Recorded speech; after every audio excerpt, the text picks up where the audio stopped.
আল্লাহ পাক বলেন জেনে রাখো, দুঃখ এবং কষ্টের সাথে রয়েছে সুযোগ আর সুবিধা, আর অসচ্ছলতার সাথে রয়েছে উদার সচ্ছলতা। জোরে কোন সুবহানাল্লাহ। কাজে ভয় পাওয়ার কারণ নাই, হতাশ হওয়ার কারণ নাই। গুনাহ করেছো, হতাশ হয়ো না। যুবকদের গুনাহ করা স্বাভাবিক। ইউনিভার্সিটির ছাত্র, কলেজের ছাত্র, প্রফেসর, শিক্ষক, অফিসার ঘুষ খেয়েছেন, জিনা করা হয়েছে, মদ খাওয়া হয়েছে, মিথ্যা কথা বলা হয়েছে, যাই কিছু করেন না কেন ভয় পাওয়ার কারণ নাই, নিরাশ হওয়ার কোনো দরকার নাই। আল্লাহ পাক ডেকে বলেছেন, কুল ইয়া ইবাদিয়াল্লাযীনা আসরাফু আলা আনফুসিহিম লা তাকনাতু মির রাহমাতিল্লাহ। আমার আল্লাহ বলেন, ও নবী আপনি শুনায় দেন, হে আল্লাহর বান্দারা, তোমরা যারা নিজেদের উপরে বাড়াবাড়ি করেছো, নিজেদের উপরে জুলুম করেছো, অত্যাচার করেছো, আমি আল্লাহর রহমত থেকে নিরাশ হয়ে যেও না।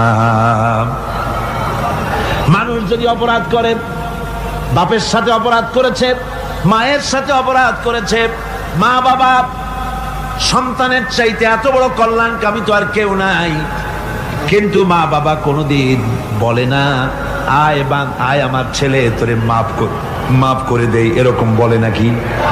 মন চায় ছেলে যদি মাপ চাইতো, খুশি হয়ে মাফ করে দিতাম, কিন্তু কেন যে আসে না, ডাকে না যে আয় মাফ করে দেই। মা বাপ আপনাকে এত ভালোবাসে, সেই মা বাপও আপনাকে বলে না যে আয় মাফ করে দেই। আমার আল্লাহ হচ্ছেন এমন আল্লাহ, আল্লাহ রাব্বুল আলামিন ডাকেন, এ বান্দা খুন করেছিস ফিরে আয়, জিনা করেছিস ফিরে আয়, হত্যা করেছিস ফিরে আয়, চুরি করেছিস ফিরে আয়, কুফরি করেছিস ফিরে আয়, সুদ খেয়েছিস, ঘুষ খেয়েছিস, মদ খেয়েছিস ফিরে আয়, এসে আমার দরবারে চোখের পানি ফেল, আমার দরবারে কাঁদাকাটি কর। ইন্নাল্লাহা ইয়াগফিরুয যুনুবা জামিআ ইন্নাহু হুয়াল গফুরুর রহিম। আমার দরবারে চোখের পানি ফেলে কাঁদ, আমি রব্বুল আলামিন জিন্দেগীর গুনাহ মাফ করে দেব। সুবহানাল্লাহ কর, সুবহানাল্লাহ কর। আমার কাছে কাঁদ, চোখের পানি ফেল। আল্লাহ রাব্বুল আলামিনের কাছে বান্দার দুইটা ফোঁটা বেশি প্রিয়। একটা হলো জিহাদের ময়দানে যে রক্ত ফোঁটা দেওয়া হয়, এটা আল্লাহর কাছে প্রিয়। আর আল্লাহর ভয়তে গুনার জন্য লজ্জা করে, অনুশোচনা করে বান্দা যখন চোখের পানি ছেড়ে দেয়, আল্লাহর কাছে এটা অত্যন্ত প্রিয়। নবীজি বলেছেন, বান্দা যখন গুনার ভয়তে, আল্লাহর ভয়তে, জাহান্নামের ভয়তে অনুশোচনা করে যখন চোখ দিয়া পানি ছেড়ে দেয়, ওই চোখের পানি নাকের অর্ধেক আসতে না আসতে আল্লাহ রাব্বুল আলামিন বান্দারে মাফ করে দেন। আল্লাহ বরদাস্ত করতে পারেন না যে বান্দা কান্দে। আমার ভাইরা, আল্লাহ রহমত, এই পৃথিবীতে আল্লাহর রহমতকে 100 ভাগ করা হয়েছে। আল্লাহ রহমতের কত ভাগ? এই 100 ভাগের 1 ভাগ সারা পৃথিবীতে ছড়াই দেওয়া হয়েছে। আর 99 ভাগ কার কাছে? আল্লাহর কাছে। এজন্য আল্লাহ রাব্বুল আলামিন বলেছেন, নাব্বি ইবাদি আন্নি আনাল গফুরুর রহিম। ও আমার নবী, সুসংবাদ দিয়ে দাও, বান্দাদেরকে শোনায় দাও যে আমি আল্লাহ তাআলা ক্ষমাশীল আর দয়াবান। হুজুর কাঁদতেছিলেন, হযরত ওমর রাদিয়াল্লাহু তাআলা আনহু এসে দেখেন হুজুর একা কাঁদতেছে। হুজুর জিজ্ঞেস করছেন, হযরত ওমর জিজ্ঞেস করলেন, হুজুর আপনি কাঁদেন কেন একা একা? হযরত ওমর বলেন, আমি যখন প্রশ্ন করলাম, নবীজি বললেন, আমার কাছে কিছু আগে জিবরাইল এসেছিলেন। জিবরাইল এসে আমাকে বললেন, আল্লাহ পাক বলেছেন, হে আমার নবী, ইসলামের ভিতরে থেকে যে সমস্ত মানুষগুলো ইসলামের ভিতরে থেকে চুল আর দাড়ি পাকায় দিছে, কিয়ামতের দিন এই লোকগুলারে আমি শাস্তি দিতে আমার শরম হবে। হযরত ওমর বলেন, হুজুর উম্মতের জন্য কত বড় খোঁজ খবর এটা, আর আপনি কাঁদতেছেন। হুজুর বলেন, ওমর তুমি জানো না, আমার কান্নার কারণ ভিন্ন। আমার কান্নার কারণ হলো যে আল্লাহ রাব্বুল আলামিন কিয়ামতের দিন দাড়ি চুল পাকা বান্দারে শাস্তি দিতে শরম করবেন, সেই দাড়ি চুল পাকা বান্দাগুলি আল্লাহর সাথে নাফরমানি করতে শরম করে না। আমি এই লজ্জায় কাঁদতেছি ভাইরা। হুজুর আল্লাহ পাক বলেন, ও আমার নবী, রাতের আধারে যখন একটা বুড়া আমার দরবারে হাত উঁচু করে, একটা বুড়া মানুষ রাতের আধারে যখন আমার দরবারে হাত উঁচু করে আর যখন বলতে থাকে রব্বুল আলামিন, আমার পেছনের জীবনটা বড় খারাপ করেছি, এমন কোন কাজ জীবনে করি নাই যা তোমার কাছে কিছু দাবি করতে পারি, সব রকমের নাফরমানি করেছি, আজ আমি বুড়া হয়ে গেছি, কামাই করতে পারি না, ছেলে আমাকে চোখে দেখতে পারে না, পুত্রবধূ আমাকে ঘরে জায়গা দেয় না, আমার স্ত্রী আমাকে দেখতে পারে না, রোজগার করতে পারি না, হাঁটতে পারি না, চলতে পারি না, সবার কাছে আমি তিতা হয়ে গেছি, আমি দাঁড়াতে পারি না, কোমরে ব্যথা পাই, হাঁটুতে ব্যথা পাই, চলতে পারি না, কানে শুনতে পাই না, চোখে দেখতে পারি না, আর তোমার কাছে কিছু চাইয়া নেব এমন ভালো কাজও করি নাই। এইভাবে যখন বান্দা কাঁদতে থাকে আমার দরবারে, ও আমার হাবিব আমার রহমতের দরিয়ায় জোশ মেরে যায়, আমার শরম হয় এই বুড়াটারে কেমনে খালি হাতে ফিরাইয়া দেই। সুবহানাল্লাহ, সুবহানাল্লাহ। আমার আল্লাহর এত দয়া, আমার আল্লাহর এত মায়া, এত মহব্বত। আমার আল্লাহ রাব্বুল আলামিন বলেন, وَإِذَا سَأَلَكَ عِبَادِي عَنِّي فَإِنِّي قَرِيبٌ। আমার হাবিব, আমার বান্দা আমার ব্যাপারে প্রশ্ন করে, আমি বান্দার একদম নিকটে। কোরআন শরীফের ভিতরে যত জায়গায় রাসূলকে বলা হয়েছে সুয়ালের কথা, আপনাকে প্রশ্ন করা হয়, আল্লাহ তার জবাব কুল এই কথা বলে জবাব দিয়েছেন। যত জায়গায় সুয়াল এসেছে, যেমন কোরআনে কারীমের মধ্যে আল্লাহ পাক বলেন, ওয়ায়াসআলুনাকা আনিল মাহিদ, মেয়েদের হায়েজ সম্পর্কে জিজ্ঞাসা করা হয়, কুল হিয়া আযা, হে নবী আপনি বলুন। এভাবে করে কুল দিয়ে জবাব দেওয়া হচ্ছে। আবার প্রশ্ন করা হচ্ছে, ওয়ায়াসআলুনাকা আনিল আনফাল, এই গনিমতের মাল সম্পর্কে হুজুর আপনাকে, হে নবী আপনাকে প্রশ্ন করা হয়। আল্লাহ কুল দিয়া জবাব দিলেন, আল্লাহ বলেন আপনি বলেন। ওয়ায়াসআলুনাকা আনিল খামরি ওয়াল মাইসির, আল্লাহ পাক বলেন নবী আপনারে প্রশ্ন করা হয়, কুল ফীহিমা ইসমুন কাবীর, আল্লাহ কুল দিয়া বললেন তুমি বলো। আবার বলা হলো, ওয়ায়াসআলুনাকা আনিল আহিল্লা কুল হিয়া মাওয়াকিতু লিন্নাস, ও নবী আপনাকে প্রশ্ন করা হয় চাঁদের ক্রমবর্ধমান এবং ক্রমহ্রাস, এই যে বাড়ে আর কমে, পূর্ণিমা হয় অমাবস্যা হয়, কেন হয় আপনি বলুন। কুল, আপনি বলেন এটা আমি অক্ত এবং সময়, বছর আর দিন গণনা করার জন্য পৃথিবীবাসীদের জন্য বিনা পয়সায় একটা ক্যালেন্ডার বানাইয়া আকাশে ঝুলাই রেখেছি। এভাবে যত জায়গায় এসেছে আপনাকে প্রশ্ন করা হয়, তত জায়গায় আল্লাহ জবাব দিয়েছেন কুল আপনি বলেন। গোটা কোরআন শরীফের ভিতরে এই একটি মাত্র জায়গা যেখানে বলা হয়েছে আপনাকে প্রশ্ন করা হয়, আল্লাহ এখানে বলতে পারতেন কুল আপনি বলেন, আল্লাহ তোমাদের নিকটবর্তী, এভাবে জবাব হয় নাই। এটা কায়দাটা হলো এই, আল্লাহ বলতেছেন ওয়াইজা সালাকা ইবাদি, ও আমার নবী প্রশ্ন তো আমার বান্দারা আমার ব্যাপারে করেছে, এবার আপনার জবাবের কোনো দরকার নাই, প্রশ্ন আমার ব্যাপারে আমি নিজে জবাব দিয়ে দেই। ফাইন্নী কারীব, ও বান্দা আমার ব্যাপারে প্রশ্ন করেছিস, জবাব আমি দেই, আমি তোর সবচাইতে বেশি নিকটে। সুবহানাল্লাহ, কত নিকটে? ওয়ানাহনু আকরাবু ইলাইহি মিন হাবলিল ওয়ারিদ, তোর যে রব এই শাহরগের চাইতেও আমি তোর বেশি কাছে। সুবহানাল্লাহ, আমারে ডাক, আমারে ডাক, কলিজা দিয়া ডাক, অন্তর দিয়ে ডাক। মনের থেকে মানুষ যদি ডাকে, মুখের ডাক আর মনের ডাক এক জিনিস নয়।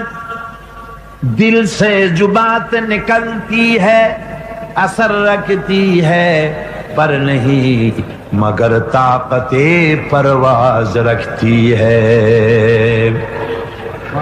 দিল থেকে যে কথা বেরোয় তা প্রভাব বিস্তার করে, ডানা নাই কিন্তু ওড়ার ক্ষমতা রাখে। মনের কথাই ভিন্ন, মন থেকে, দিল থেকে, কলিজা থেকে, অন্তরের গভীর কন্দর থেকে মুহাব্বতের সাথে কেউ যদি একবার বলে আল্লাহ, আল্লাহ রাব্বুল আলামিন বলেন অন্তরের অন্তঃস্থল থেকে একটি বার যদি বান্দা বলেন আল্লাহ, আল্লাহ বলেন 70 বার সাড়া দিয়া জিজ্ঞেস করি বান্দা কি চাও, আমি তোমার কাছে আসি। সুবহানাল্লাহ, আমি তোর একদম কাছে, কি চাস বল, বল আমার কাছে। এমন দয়াবান, এমন মেহেরবান, এমন আল্লাহ আমাদের। সে আল্লাহ রাব্বুল আলামিন তিনি বলছেন وَقَالَ رَبُّكُمْ উদউনি আস্তাজিব লাকুম, তোমাদের রব বলেছেন আমারে ডাকো, আমি আল্লাহ ডাকের সাড়া দিয়া দেব। সুবহানাল্লাহ। কারে ডাকতে হবে? কারে ডাকতে হবে? এই বিশাল জনসমুদ্র একটুকে চিল্লা কোন কারে ডাকতে হবে? কোন পীর সাহেবকে নয়, আল্লাহর কসম কোন খাজা বাবাকে নয়, ডাকতে হবে কারে? চিল্লায় কোন কারে? ওয়াকালা রাব্বুকুম উদউনি, তোমার রব তোমাকে বলতেছে আমারে ডাকো, আস্তাজিব লাকুম, আমারে ডাকবে আমি সাড়া দিয়ে দেব। সুবহানাল্লাহ। আল্লাহকে ডাকেন, কি চাই আপনার বলেন, কি চাই? আল্লাহর কাছে চান, আল্লাহ দিয়ে দিবে। দেওয়ার জায়গা আল্লাহর কাছে চাইবেন, আল্লাহ দিবেন। দেওয়ার জায়গা, চাওয়ার জায়গা হলো সেজদায় পড়ে যাবেন। আমার ভাইয়েরা জায়গাটা চিনায় দিলাম। মাজারে যাওয়া লাগবে না, কবরে যাওয়া লাগবে না, 2 রাকাত নামাজ পড়ে সেজদায় পড়ে গিয়া যত বিপদ আছে, মুসিবত আছে, সেজদার মধ্যে চোখের পানি ছেড়ে দেন আর কেন্দে কেন্দে জীবনের কথা বলেন। আল্লাহ রাব্বুল আলামিন আপনার আওয়াজ শুনবেন আর দোয়া কবুল করে নিবেন। কাঁদতে হবে আল্লাহর কাছে। কার কাছে? আল্লাহর কাছে। আল্লাহর প্রতি আপনি পূর্ব পশ্চিমে কতবার মুখ ঘোরালেন, এটাই কিন্তু আপনার আসল সৎ কাজ নয়। আসল সৎ কাজ হলো আল্লাহর প্রতি ঈমান আনা। এই ঈমানের ব্যাপারে 3টা দিন আমরা পার করে দিলাম, এখনো কথা শেষ হয় নাই। আল্লাহর প্রতি ঈমান আনলে পরে যে উপকারটা হবে 5ম নম্বরে, সেটা হলো কঠোর এবং কঠিন বিপদের ভিতরে বান্দার ভিতরে অবিচলতা এবং ধৈর্যের সৃষ্টি হয়ে যাবে। আলহামদুলিল্লাহ। কঠিন বিপদ মুসিবত আসলে পরে সে অবিচল থাকবে। সারা দুনিয়ার বিপদ আপদ, শত্রুতা, দুঃখ, কষ্ট, মুসিবত, জুলুম, নির্যাতন সবকিছু পাহাড়ের মতো উঁচু হয়ে তাকে ঘিরে ফেলবে, কিন্তু তাকে এক চুলও নাড়াতে পারবে না। কবি বলতেছেন সাথে জাকা রহা হ্যায় আসল সে তা ইমরোজ, সাথে জাকা রহা হ্যায় আসল সে তা ইমরোজ, চরাগে মুস্তফাবি সে শরারে বুলাবিস। সে আবহমান কাল থেকে শুরু করে মুস্তাফা সাল্লাল্লাহু আলাইহি ওয়াসাল্লামের দীপ শিখার সাথে আবু জাহেল, আবু লাহাবের অগ্নিস্ফুলিঙ্গের টক্কর লেগেই আছে। রাসূলুল্লাহর আল্লাহর দেওয়া এই বিধান, এই দ্বীনের বাতিটা টিম টিম করে চলেছে। আর গর্কি, টর্নেডো, হাজার হাজার মাইল বেগে হ্যারিকেন এসেছে, গর্কি এসেছে, টর্নেডো এসেছে, টাইফুন এসেছে, কিন্তু এই আলো নিবাইতে পারে নাই। সুবহানাল্লাহ। যে আলো নিবাতে পারে নাই, এই শত্রুতা চিরকালের, নিবাতে পারবে না। কারণ হচ্ছে আল্লাহ রাব্বুল আলামিন বলেছেন ইউরিদুনা লিইউতফিউ নূরাল্লাহি বিআফওয়াহিহিম ওয়াল্লাহু মুতিম্মু নূরিহি ওয়ালাউ কারিহাল কাফিরুন। ওরা চায় মুখের ফু দিয়ে আমার আলোকে নিভিয়ে দেবে, কিন্তু আমি আমার আলোকে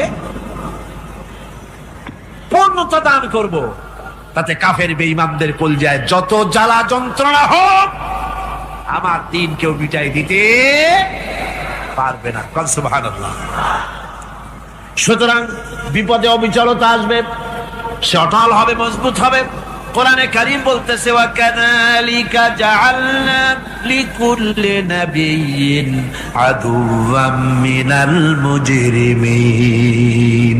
এই পৃথিবীতে এমনি করে আমি সকল নবীদের শত্রু বানিয়েছি, সব পাপিষ্ঠ অপরাধীদেরকে। নবীদের সাথে বিরোধিতা করেছে কারা? পাপিষ্ঠরা, অপরাধীরা। মানুষ অত্যাচারিত হয়েছে, সাহাবায়ে কেরাম অত্যাচারিত হয়েছেন। বুখারী শরীফের হাদিসে এসেছে রাসূল করিম সাল্লাল্লাহু আলাইহি ওয়াসাল্লামের কাছে হযরতে খাব্বাব গিয়ে উপস্থিত হয়েছিলেন। হযরতে খাব্বাব বলেন, হাদিসটা এভাবে লেখা হয়েছে বুখারীতে, ওয়ান খাব্বাব বিন আরিদ রাদিয়াল্লাহু তাআলা আনহু قال شكونا إلى رسول الله صلى الله عليه وسلم وهو متوسد بردة له في ظل الكعبة। রাসূলুল্লাহর কাছে গেলাম, কাবা শরীফের কাছে গিয়া দেখি নবীজি একটা চাদর গায়ে দিয়ে তিনি আরাম ফরমাচ্ছিলেন কাবা শরীফের ছায়ায়। সেখানে গিয়ে বললাম, আলা তাস্তানসিরু লানা আলা তাদউ লানা ইয়া রাসূলুল্লাহ, হে আল্লাহর রাসূল, আপনি কি আমাদের জন্য আল্লাহর কাছে দোয়া চাইবেন না? আপনি কি আল্লাহর কাছে আমাদের জন্য সাহায্য চাইবেন না? আমাদের লোকগুলিকে, মুসলমানগুলিকে মারতে মারতে তো শেষ করে ফেলে দিল। তারা আমাদের সুমাইয়াকে মারলো, আমাদের খাব্বাবকে উটের সাথে পায়ের দড়ি লাগায় টানলো, আমাদের খোবায়েবকে তারা আগুনের উপরে চিৎ করে শোয়ায় রাখলো, না খায় রাখতেছে, মারতেছে।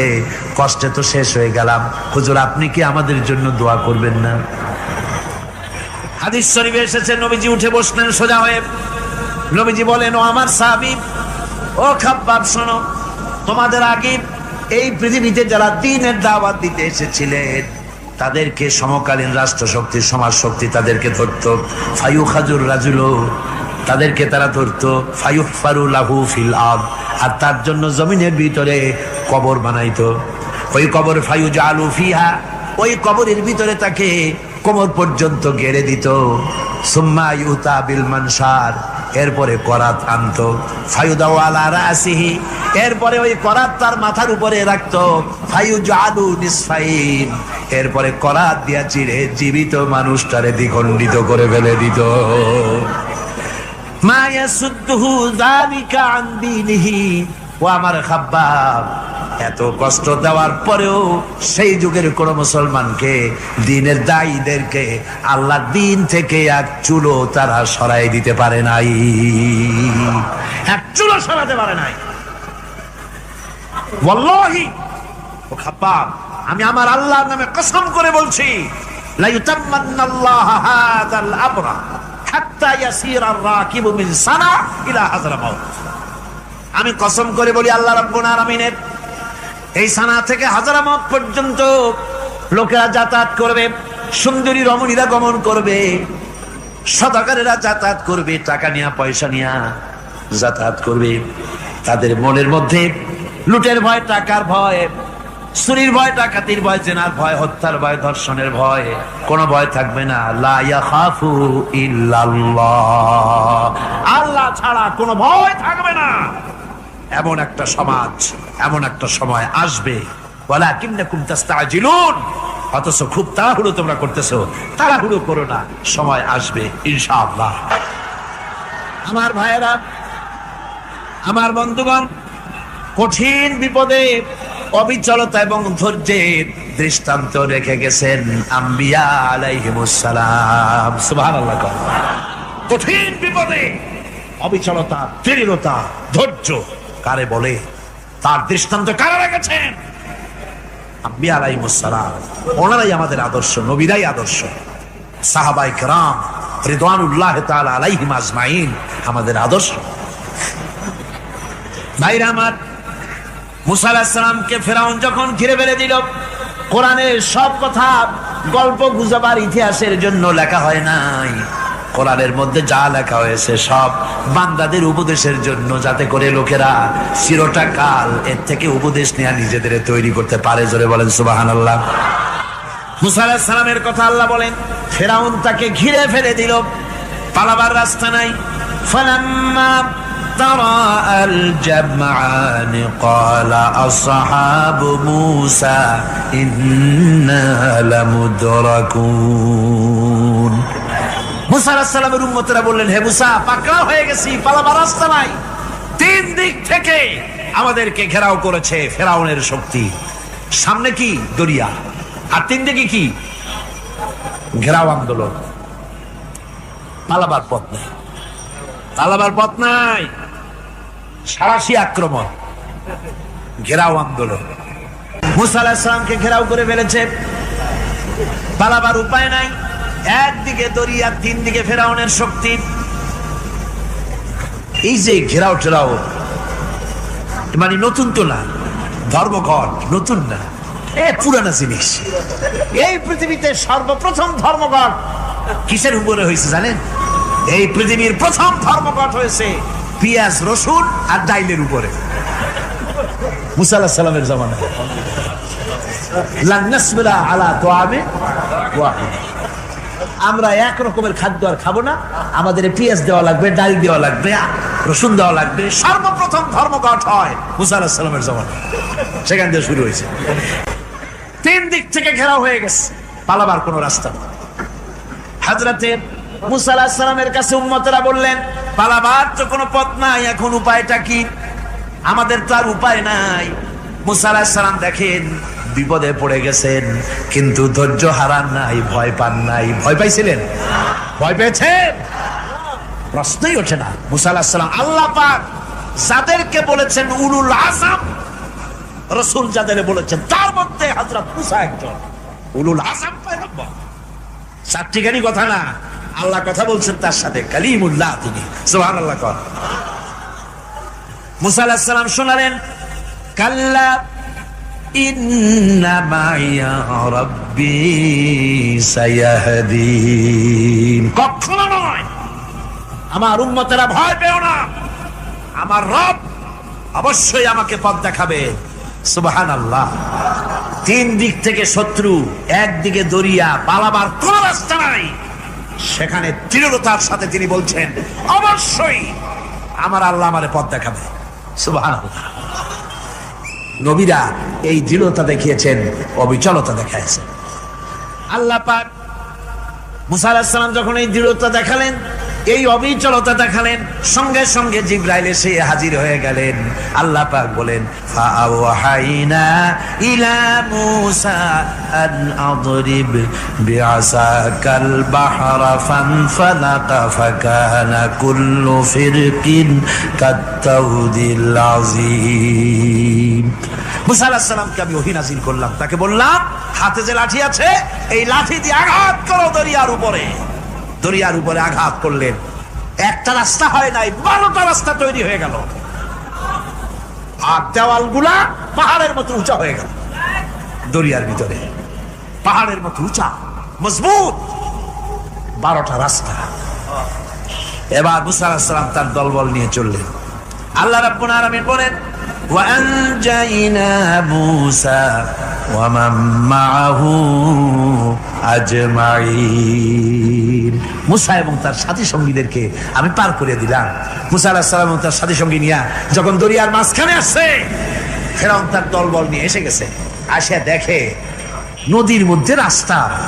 বাবা, খুব তো কায়দা। ও মনে করছে ওর বাজানের তৈরি করা ডিস্ট্রিক্ট বোর্ডের রাস্তা। ওর লোকজন নিয়ে নেমে গেছে দরিয়ার ভিতরে। ও আসছে মাঝখানে, মুসা আলাইহিস সালাম চলে গেছে ওপার, দরিয়া পার। মাঝখানে যখন এসে গেল, আল্লাহ রাব্বুল আলামিন পানিকে অর্ডার করলেন কুন। আল্লাহর তো বটন টেপা লাগে না, মুখ দিয়া কোনো হুকুম করা লাগে না, শুধু বলেন কুন। যে ব্যাপারে কুন বলেন ফায়াকুন, সাথে সাথে হয়ে যায়। আল্লাহ বললেন কুন, আর অমনি রাস্তা বন্ধ হয়ে গেল। এবার তুফান শুরু হয়েছে নদীতে, ঢেউয়ের উপরে ঢেউ, মৌজুন কাল জিবাল, পাহাড়ের মতো উঁচু হয়ে হয়ে ঢেউ আসতেছে। দলবল ঘোড়া আর অস্ত্রপাতি যা ছিল সব মরিয়া শেষ। এবার ফেরাউন একা উপরে ওঠে আর নিচে নামে, পানি খেতে খেতে পেটের কাম সারা। জনমের খাওয়া খাইছে পানি, এখন জান যায়। বাঁচবার আর উপায় নাই, বাঁচবার আর উপায় নাই। ফেরাউন তার নিজের জীবন সম্পর্কে হতাশ হয়ে গেল। এবার ফেরাউন বলতেছে, আমানতু আন্নাহু লা ইলাহা ইল্লাল্লাযী আমানাত বিহি বানু ইসরাঈল। আমি ঈমান আনলাম, আমি ঈমান আনলাম আল্লাহ ছাড়া কোনো ইলাহ নাই। ওই আল্লাহর উপর ঈমান আনলাম যে আল্লাহর উপরে ঈমান এনেছে বনি ইসরাঈলেরা। আল্লাহ যাতে ঠিক পায় যে কোন আল্লাহর উপর ঈমান আনছে। বনি ইসরাঈল আল্লাহর উপর ঈমান আনলাম। আল্লাহ এই তো মুসলমান হয়ে গেছি, এরপরও আমার সুবাও কেন? আল্লাহ রাব্বুল আলামিন জবাবে বলেন আল আন, এখন ওয়াকাদ আসাইতা ক্বাবলু ওয়া কুনতা মিনাল মুফসিদিন। এখন ঈমান আনার কথা বলছো, অথচ যুগের পর যুগ, বছরের পর বছর ধরে আমার মানুষের উপরে মন গড়া আইন চালায়েছ, আমার পয়গম্বরের সাথে বেয়াদবি করেছ। আজ তোমাকে আমি ছাড়ছি না, তোমাকে আজকে ছেড়ে দেব না, আমি তোমাকে মারব। আর সমস্ত প্রাণীগুলিকে, স্থলচর প্রাণীগুলিকে আল্লাহ পাক অর্ডার দিয়া দিলেন, এই ফেরাউনের লাশকে ডুবাবি না, পচাবি না, খাবি না। আল ইয়াউমা নুনাজ্জিকা বিবাদানিক, আমি তোমার শরীরে বাঁচায় দেব। পোকে খাবে না, পানিতে পচবে না, মাছে খাবে না, কুমিরে খাবে না, দুনিয়ার কোনো পশুতে খাবে না। আমি তোরে শুটকি বানাইয়া রাখবো, যাতে করে দুনিয়ার সমস্ত ফেরাউন যত যুগে যুগে আসে তোরে দেখে যেন হেদায়েত নিতে পারে। ফেরাউনকে আল্লাহ শুটকি বানায় রাখছে। আমি ফেরাউনদের লাশ দেখেছি ব্রিটিশ মিউজিয়ামে। ফেরাউন তো একটা না, অনেকগুলা। আসলটারে অবশ্য দেখিনি। ব্রিটিশ মিউজিয়ামে ওই ফেরাউন গুলার লাশ যখন অসুবিধা হয়, মমিগুলি, তখন ইংল্যান্ডে নিয়ে যায় চিকিৎসা করাবার জন্য। চোখ টোক আছে গর্তের ভিতরে, তারপরে চামড়া টামড়া হাড়ের সাথে মিশানো, ওইভাবে চেহারা দেখলে মনে হয় যে সত্যি ফেরাউন এগুলো। আর ব্রিটিশের কাম, মিশর থেকে নাম সে এমন কোন জিনিস নাই। তারা ময়ূর সিংহাসনের, শাহজাহানের ময়ূর সিংহাসনের ময়ূরের বাম চোখে কোহিনূর মণি লাগাইছিলেন। শাহজাহান ময়ূরের ডান চোখে কোহিনূর মণি লাগায় নাই। কোহিনূর মণির অনেক দাম, আমি দেখে এসেছি মণি। এখন সেটা কুইন এলিজাবেথের মুকুটের শোভা পাচ্ছে। সেই মণি এমনি বলে প্রবাদে 7 রাজার ধন 1 মাণিক্য, বলেন এরকম অনেক দাম। শাহজাহান দেখালেন আমি মুসলমান, আমার কাছে এটার দাম নাই, এই জন্য ময়ূরের ডান চোখে লাগালাম না, বাম চোখে লাগাই দিলাম। এইটারে চুরি করছে। টিপু সুলতানের তরবারিটা পর্যন্ত চুরি করেছে। আজ পর্যন্ত ব্রিটিশ মিউজিয়ামে টিপু সুলতানের তরবারিটা আছে, আমি তরবারিটা দেখে এসেছি। আমার বন্ধুগণ, বলতেছিলাম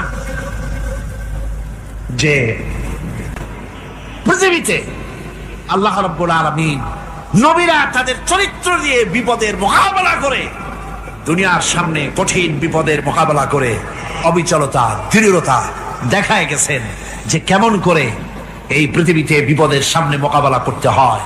ধৈর্য ধরতে হবে। বিপদ আসবে পাহাড় সমান হয়ে, আপনাকে ধৈর্য ধারণ করতে হবে সেভাবে বুক বেঁধে। যেহেতু এটা যদি বিশ্বাস হয় যে আমার কিসমতে যা আছে তার থেকে বেশি কিছু হবে না, তাহলেই আপনার ধৈর্য আসবে, ভয় পাবেন না। কথা ঠিক কিনা কর? এবারে হযরত হুদ আলাইহিস সালাম সম্পর্কে আল্লাহ রাব্বুল আলামিন বলেন, হযরতে হুদকে যখন ষড়যন্ত্র হলো, কাফির বেঈমানেরা তাকে মেরে ফেলার জন্য যখন সরকারি ষড়যন্ত্রে লিপ্ত হয়ে গেল, হযরতে হুদ সমাজের এই চ্যালেঞ্জের মোকাবেলা করলেন। হযরত হুদ বলেন, ফাকিদুনি জামিআন সুম্মা লা তুনজিরুন ইন্নী তাওয়াক্কালতু আলাল্লাহি রাব্বি ওয়া রাব্বিকুম। আমি, তোমরা তোমাদের ষড়যন্ত্র আমার বিরুদ্ধে যত পারো আমার বিরুদ্ধে ষড়যন্ত্র চালাও, এতটুকুন আমার অবকাশ দিও না। আমি এমন আল্লাহর উপরে ভরসা করেছি যার হাতের ভিতরে তোমাদেরও জান আর আমারও জান। যা পারো তাই করো। সরকার, সমস্ত শক্তি একত্রিত হয়ে আমার মোকাবেলা করো। একদিকে হুদ আলাইহিস সালাম, আর একদিকে গোটা জাতি। হযরত হুদ ভয় পায় নাই। সুবহানাল্লাহ কোন। ঈমান বিল্লাহ মানুষের কলিজাকে এভাবে শক্ত করে দেয়, কোন আলহামদুলিল্লাহ।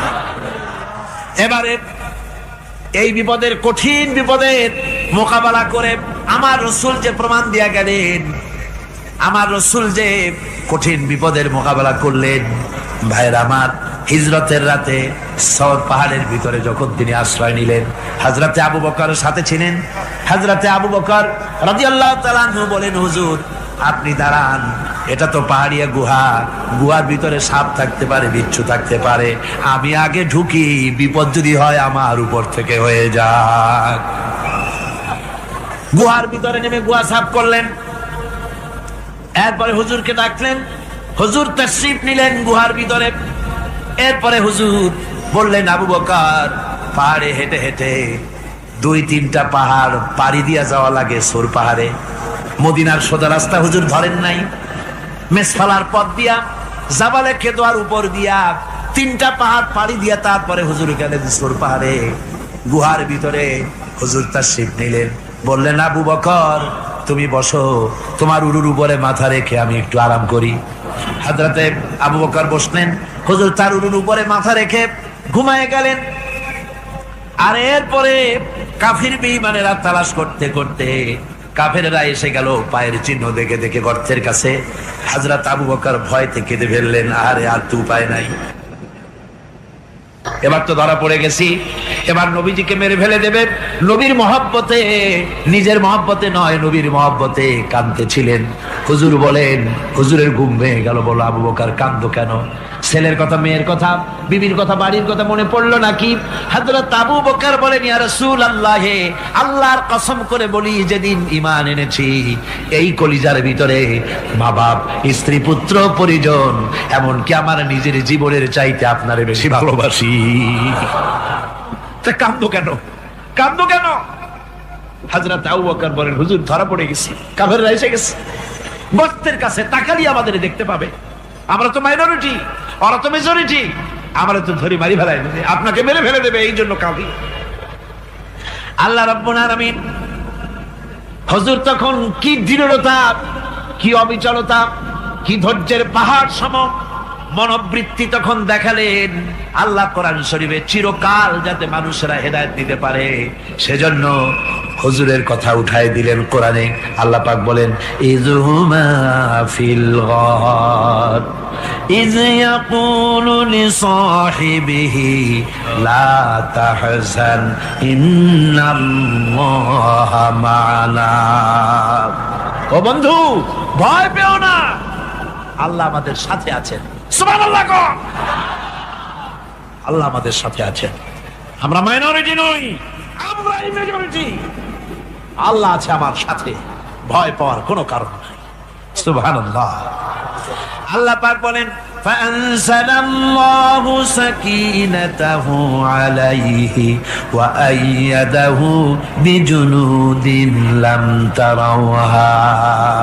আমি এদের অন্তরের ভিতরে আমি শান্তি নাজিল করে দিলাম, প্রশান্তি দিয়া দিলাম, আর আমি সাহায্য করলাম, আর এমন সব সৈন্য পাঠায় দিলাম যে সৈন্যগুলি তোমরা দেখতে পাও নাই।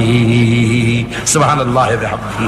ভাইরা আমার, রাসূল করিম সাল্লাল্লাহু আলাইহি সাল্লাম এই বিপদের মাঝে, চরম বিপদের মাঝে অবিচলতা, দৃঢ়তা, কঠিন আত্মনির্ভরতা দেখিয়েছেন। এগুলি হলো ঈমানের 5ম নম্বরের উপকারিতা। আল্লাহর প্রতি ঈমান আনলে এভাবে পাহাড় সম ঈমান মজবুত হয়ে যায়। জেলের পরোয়া করি না, ফাঁসির পরোয়া করি না, শহীদ হওয়ার পরোয়া করি না, মেরে ফেলে দেবে, উড়ায় দেবে, হত্যা করবে, পরোয়া করি না। পরোয়া করি কেবলমাত্র কাকে? যারা বলেন কারে? এইরকম মুসলমান হাজার হাজার লাখ লাখ দরকার নাই, 313 জন যথেষ্ট। কয়জন যথেষ্ট? 313 জন যথেষ্ট। বদরে যারা জান দিয়ে, মাল দিয়ে দিনকে প্রতিষ্ঠিত করেছিলেন, এরকম 313 জনই যথেষ্ট ছিল। এই দৃঢ়তা, এই অবিচলতা, এই ঈমান, এই ধৈর্য শিক্ষা দেয়, এই উপকার করে ঈমান বিল্লাহ। আল্লাহর প্রতি ঈমান আনলে এভাবে পাহাড়ের মতো শক্ত হয়ে যায় কলিজা। কোন আলহামদুলিল্লাহ। আমার বন্ধুগণ, এবার আমি বলবো সর্বশেষ উপকারের কথাটা বলি, মোনাজাত ছেড়ে দেব। কয়টার কথা বলছিলাম? উপকার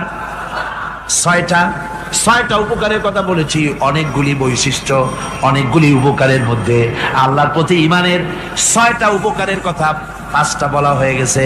এবার 6ষ্ঠ নম্বর এবং শেষ নম্বর, এটা হচ্ছে আল্লাহর প্রতি ঈমান আনলে পরে তার দ্বারা সবচাইতে বেশি ফায়দা পায় সমাজ এবং রাষ্ট্র। কল আলহামদুলিল্লাহ, কল আলহামদুলিল্লাহ। আল্লাহর প্রতি ঈমানের দ্বারা নৈতিক সংশোধন হয় এবং রাষ্ট্র আর সমাজ সবচাইতে বেশি উপকৃত হয়। কারণ হলো ঈমানদার ব্যক্তি আল্লাহর প্রতি যে ঈমান এনেছে তার মনের মধ্যে ধারণা এটা হয়, আমার কোনো কাজ তো গোপন থাকে না। ইন্নাল্লাহা লা ইয়াখফা আলাইহি শাইউন ফিল আরদি ওয়ালা ফিস সামা। আল্লাহর কাছে গোপন বলতে কিছু নাই, আকাশেও নাই, জমিনেও নাই, কোনো কিছু গোপন নাই। সুতরাং আমি যা করি সব আল্লাহ দেখেন এবং শোনেন। এমনকি মানুষ যে কল্পনা করে সে কল্পনাও আল্লাহ টের পায় না, নাকি টের পায় কিনা? وَإِن تُبْدُوا مِنْ أَنفُسِكُمْ أَوْ تُخْفُوهُ يُحَاسِبْكُم بِهِ اللَّهُ। মনের ভিতরে যে কল্পনা করো, আল্লাহ পাক বলেন এই কল্পনারও হিসাব আমি রব্বুল আলামিন তোমার কাছ থেকে নেব। ফায়ুআযযিবু মান ইয়াশাউ, যারে খুশি শাস্তি দেব আর যারে খুশি আমি maaf করে দেব। জোরে বলেন সুবহানাল্লাহ। ফায়াগফিরু লিমান ইয়াশা ওয়া ইউআযযিবু মান ইয়াশা, যারে খুশি maaf করব, যারে খুশি শাস্তি দেব, কল্পনারও হিসাব নেব।